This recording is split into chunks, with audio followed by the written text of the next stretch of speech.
like in a situation when life is rough and you don't want to deal with it. I've been in those situations where it's just, this is so hard, and I don't want to have to carry this. But if we don't turn to God, what else do we have to turn to? Amen. I mean, people turn to lots of things to deal with the pressure and the stress and the trials and the struggles. People turn to lots of things. But do any of them really help? Do any of them really make life, to give us peace, lasting peace and comfort and perseverance? The only thing that does that is God. No one else has the words of life. The disciple Peter said, where else would we turn? We've got nothing else that would be any good to us. Nothing else can help us persevere and grow through difficulty. No one else can give us real strength to keep on going, to keep on surviving through and moving forward and help us develop even better character in the midst of our worst struggles. Turn us into good people. We see it, I brought up the movies. We see it in the movies all the time. When the things get worst, when the waves are crashing in and the ship's about to sink, when the enemy's approaching, when our comrades are falling left and right, when the things are the most difficulty and that lead character is just taking a beating. And you're thinking, how is he going to get through this? And then it clicks. It's always that super dramatic point that something just clicks and they realize that there's no way out but to stand up and fight and to do the right thing, and the strength and the courage come alive. In real life, I think that is exactly what happened to the disciples. When they finally realized it, they stood up and they were ready to do whatever it took. And when Jesus was arrested, they ran. When he was crucified, they lost hope. I mean, this guy that was supposed to stand up and be their leader was dead. And they were just destroyed. They were beaten. And then Jesus resurrected. He came back from the dead, and they started to get it. They started to understand the things that Jesus had talked about that were such a mystery up to this point. He ascended to heaven, and they began to realize what Jesus had been up to all these years with them. All these words, they started to get it. They began to turn the world upside down. They said, oh, that's our mission. Now we've got to stand up. Whatever the cost, we will do it. And we know from the historical accounts that almost all the disciples were martyred, destroyed because of their commitment. In the midst of persecution and the many trials that they faced, they kept the faith. They continued to truck forward in spite of how difficult it is. And that's the kind of response that God wants from us in our prayer, in our actions, and the things that we do to tell the world about Jesus Christ. God wants us to realize that our strength isn't our little pitiful weak muscles. Our strength comes from God.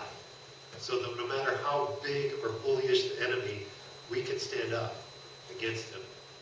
And you guys know about our desire to become parents. I mean, it's been such a disappointment. I mean, for doctors and nurses to tell us that nothing's going to happen, it's so hard to live with this kind of disappointment month after month. But I want you to know that God has been faithful throughout these 2 years. So faithful to us. It's been hard to get negative tests, to look at a test and it says no. And it's bad news over and over and over. It's been a good test of our faith at times to see, what do you really believe in? Are you willing to keep moving forward and trust in God and love God in spite of the fact that this is tough news, everyone?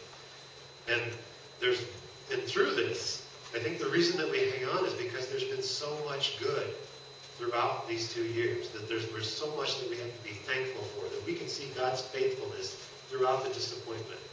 You might remember what I told you about how tough it was to go through a miscarriage, to see I don't want to get too graphic, but the blood and realize that I just lost a child. I was worried about my wife when we had to go from one emergency room to the next, and when they were getting ready for emergency surgeries. I mean, I was scared for her. And on top of that, to know that I just lost a son or a daughter was the saddest moment of my life. And that was hard. But even through that, even through this most difficult situation, I found God's peace. And I felt it. I felt peace And I got so much wonderful prayer support from Christian brothers and sisters. And I mean, the church worked just the way it was supposed to work. And it was wonderful. And after that, we had a year of no success. I mean, this was before we saw any doctors. It was just, unanswered questions. Why is this not happening? Why is God not allowing this to come to be? Is there something wrong with us? But even through those questions, we grew closer to each other. When there's something that destroys so many couples, we grew closer. We developed even better bonds. And so that was a blessing. In the midst of the struggle, that was a blessing. That was peace. After the first year, we finally went to see a fertility specialist who really didn't offer much help. They did lots of tests. He prescribed hormones that were supposed to help keep Jenna pregnant if she got that. And he told us back in October of 2008, so over a year ago, that we should be pregnant by last Christmas. And if for some reason we weren't pregnant by last Christmas, even if that didn't happen, he all but guaranteed that we'd be carrying around a baby this Christmas and showing him off to people. And the unanswered prayers continued. They kept coming as we still have month after month of bad news. And we asked God over and over, why? Why not? Why is this happening? Why is he saying no? Is there something wrong with us? It was tough to remember that God cares through that. It's tough to teach it. I believed it. I mean, I never stopped believing it. But to teach it when it really didn't feel like it, when it really didn't feel like God cared, when it felt like he was just ignoring it, to stand up here and teach, to believe it enough to teach it. I'm never going to stand up here and teach you something I don't believe. But to teach it enough, to believe it enough that I teach it confidently.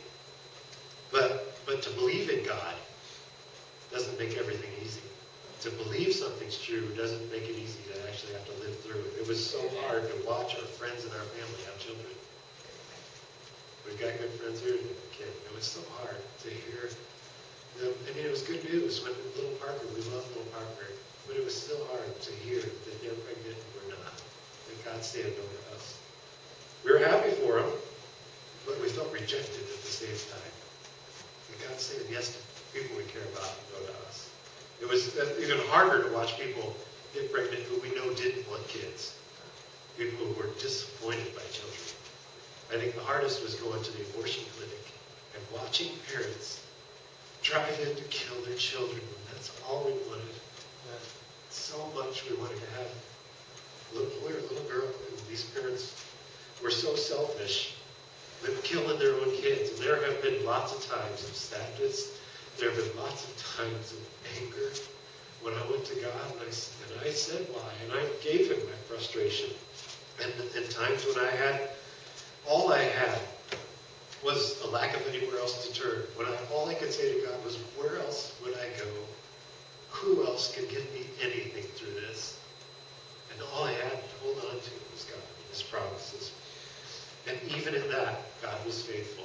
Not only have Jen and I grown closer together, but we've grown closer to God.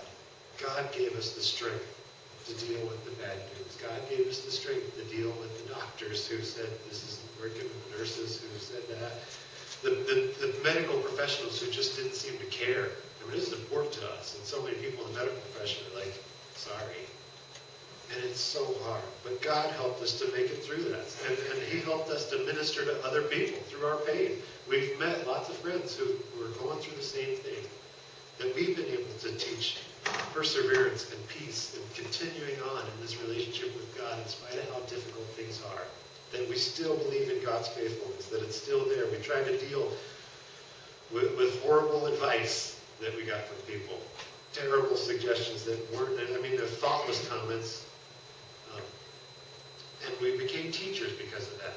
We've said, let's teach people how to deal with infertility. Let's tell them. They don't understand. They haven't lived through this. They don't comprehend what we're going through. Let's teach them what it means, how they can support other people who are going through this. And we turned a bad situation into good. We want people to understand the pain that we're going through, but we want people even more to know how they can be a support to others who are going through the same kind of